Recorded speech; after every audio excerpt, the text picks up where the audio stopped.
pessoal, olha, semana passada nós conversamos um pouco sobre a escravidão antiga e a servidão medieval. Ficou claro no tema da semana passada que a escravidão não foi uma invenção dos europeus a partir das viagens de grandes navegações.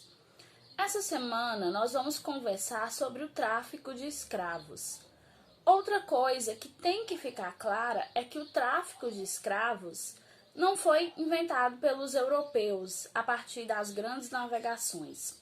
Já havia um pequeno tráfico de escravos, principalmente coordenado pelos muçulmanos, Os muçulmanos, eles em suas viagens, eles traziam prisioneiros, levavam prisioneiros para trabalhar nas casas, de pessoas, levavam prisioneiros de guerra, prisioneiros por dívidas, só que em sua maioria eles eram brancos, não eram negros, Os eunucos, por exemplo, os árabes levavam, de regiões da Europa para o próprio Oriente como prisioneiros.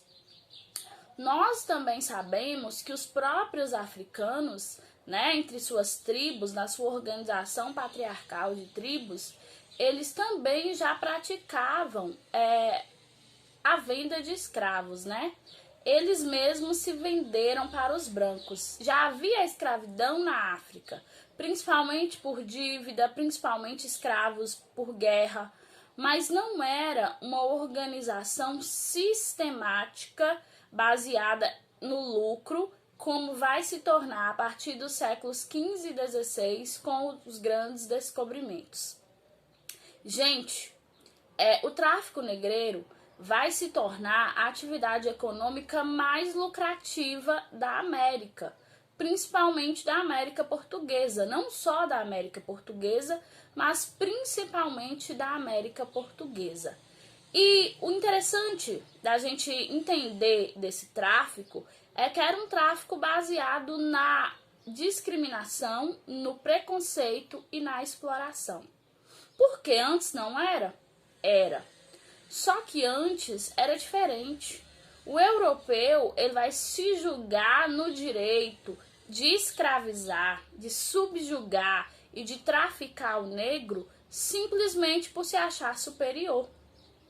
Havia teorias como a teoria do darwinismo social, de que as espécies fortes é que sobrevivem, que demonstrava na ideia dos europeus que eles eram superiores e civilizados, e que os negros eles estavam no primeiro estágio de civilização, que era a selvageria, Na verdade, eles não eram civilizados, então que eles podiam ser explorados. O tráfico negreiro vai ser amplamente lucrativo para os portugueses e também para colonos brasileiros. Quando que vai surgir a ideia de substituir mão de obra indígena por mão de obra escrava africana? Nós já falamos sobre isso. Na verdade, o índio, A igreja chegou à conclusão que o índio tinha alma. Isso quer dizer o quê? Quer dizer que o índio tinha salvação. Então, o índio seria catequizado. Então, os próprios jesuítas e a própria coroa portuguesa era contrária à escravização indígena. Sem contar que o indígena não tinha costume com a agricultura, com o plantio, e eles se escondiam no interior do território, local onde os portugueses não conseguiam os achar. Então, era muito difícil escravizar o índio. Além de tudo, escravizar o negro era fomentar e desenvolver esse lucrativo tráfico de pessoas.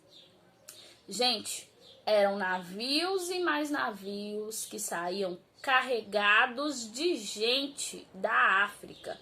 Só que gente que era tratada e que era armazenada nesses navios como mercadoria, como produto. Eles vinham amontoados uns sobre os outros, acorrentados. Se você pegar a planta dos navios negreiros, ou dos navios tumbeiros, ficou com esse nome por quê? Porque grande parte dos negros que vinham amontoados morriam. E quando morria, o que acontecia com eles? Eram jogados ao mar. Então, a maioria não resistia. Por isso, os que chegavam ao Brasil, os que sobreviviam à viagem, eles eram considerados mercadoria de alto valor.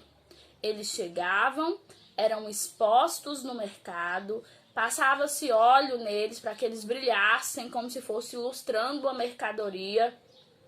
Quando o senhor de escravo ia comprar, o fazendeiro, né, o dono do engenho, ele olhava os dentes, né, para ver se eram fortes, se eram saudáveis. Nas mulheres, olhava-se os quadris, se eram largos, os seios, se eram fartos. Para quê? Para reprodução, né? Se tivesse uma negra que fosse boa reprodutora, significa que o número de escravos, né, do patrão ia crescer. Então, eles eram realmente tratados como animais e como mercadorias. Ao chegar no Brasil, ao serem comprados, eram levados para as senzalas, obrigados a um trabalho forçado de cerca de 20 horas diárias e recebiam uma alimentação simplesmente para terem força para trabalhar, como se fosse uma alimentação que se dava para o porco, para a galinha, né, para um animal. Então, quando a gente analisa esse trajeto dos africanos, desde a viagem até a chegada e a sua vivência no Brasil, nós percebemos que era uma crueldade sem tamanho. E era uma crueldade que visava principalmente lucro. O tráfico negreiro foi a atividade econômica mais lucrativa. Foi mais lucrativa, inclusive, que os próprios engenhos de açúcar, porque nós sabemos que só 2 capitanias, né, que conseguiu realmente prosperar com o cultivo de açúcar.